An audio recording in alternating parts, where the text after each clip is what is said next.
sa mga katik vloggers, mga subscribers, bago at saka luma, mga supporters, mga dumaan, dumalaw at bumisita sa channel.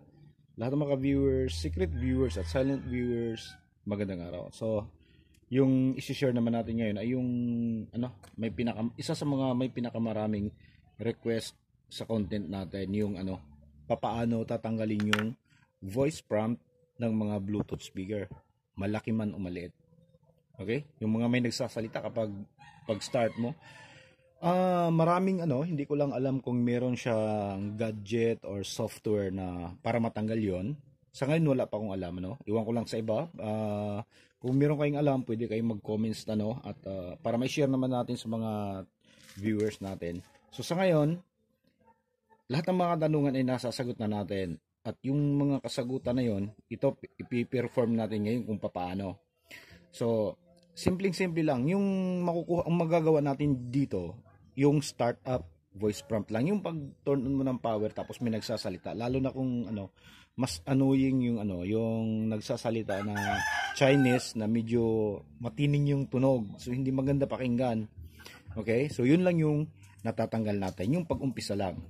So, paano natin gagawin? So, simple lang. Simpleng lang ito basic idea lang to para sa mga kagaya kong electronics, okay? So yung iba siguro na nakaligtaan nila na pwedeng ganun gawin, o yung iba wala siguro talagang time na mag-share. So ganito lang yung gagawin natin. Sa output ng Bluetooth speaker natin, meron yang wire papuntang speaker. So putulin lang natin depende kung ano yung klaseng daily circuit yung gamit mo. Putulin natin yung dalawang, depende kung ano yung isi-switch mo, yung dalawang linya o isang linya. Okay? Tapos idaan natin dito. Okay? Pag didaan natin dito, depende yan kung pipiliin mong daily circuit kung ilang segundos yung kanyang time delay.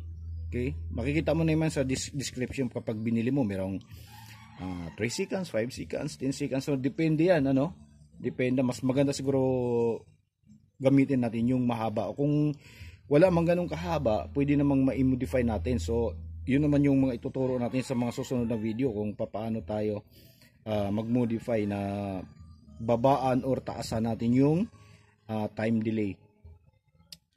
So, ayan siya. Ito yung ginagamit natin. Ginagamit natin ngayon dahil wala pa tayong ibang makuha na yung mga mababang supply na daily circuit. Meron siyang may mga pinakamababang nakita ko ay 5 volts, okay? 5 volts, 12 volts or may mas mataas pa. So yung gagamitin mo dito na daily circuit ay nagdidepende yan sa gamit na supply voltage ng iyong circuit. Okay, so katulad nito 7.4. So iba naman 5 volts, 3.7. Okay, so mas madali yon. So kung hindi naman siya tatakbo, meron ka pang ibang paraan. Pwede kang gumamit ng step up converter or buck converter. Okay? So meron kang paraan. So ayan na siya. Ayan. Ito na yung galing sa speaker out. Okay? Ayan. Isang linya lang yung ginamit natin. So pinasok natin dito sa input. Ito yung pinaka-input niya dito. Tapos ito naman yung out. Okay? So kapag ino natin yan, ito ngayon nakasaksak na ito yung power nito. Ito yung supply nito. Yan. So turn on natin to. So yung minodify ko to, ginawa kong 8 seconds yung nito, yung delay time niya. 8 seconds. So kapag to turn on natin yan, kapag nauna yan, ayan, nakaklik na yung relay niya. I-on natin yan. Bluetooth mode. Okay? So, ayan yung voice prompt niya. Naririnig natin, Pero kapag sabay siya, kapag nakatap na yan doon sa isang power supply na yung pinagkukunan nila, ganyan yung mangyayari. Pakinggan nyo. On natin sabay,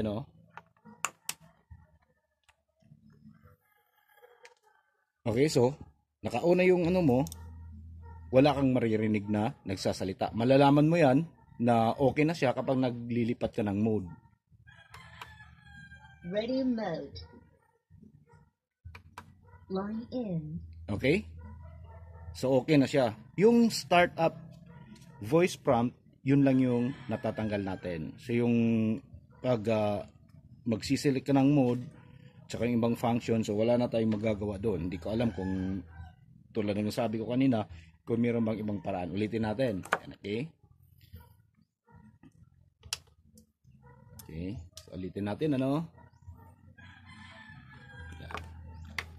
So, saksak natin. I-on natin ng una yung relay. Ayan. Lumagitik na siya. On natin. Bluetooth mode. Okay. So, naririnig nyo. Okay? So, kapag yung supply nito nakakabit na dito, so sabay na sila, ganito na yung mangyayari. Sabay tayo. Yan. So, wala ka nang maririnig. Okay? Kasi, magsi-switch yung relay nito after 8 seconds pa. So, yung pag-on mo nito na yung may nagsasalitang babae, ay hindi na masasama dito. Pagkatapos mag-on ng relay nito, tapos na yung nagsasalita. So, wala ka nang maririnig. So, ito'y idea lang, ano, sa mga, gusto nyo magpagawa. So, dalhin nyo sa mga electronics technician, yung mga marunong, no, yung mga gumagawa ng mga ganito. Kasi napakasimple lang nito. Ito yung nagbibigay lang tayo ng idea. Yung buong detalye nito ay kapag dumating na yung ano natin, yung order natin ng mga materyales. So, sana'y makakatulong to. So, maraming salamat. God bless at bye-bye.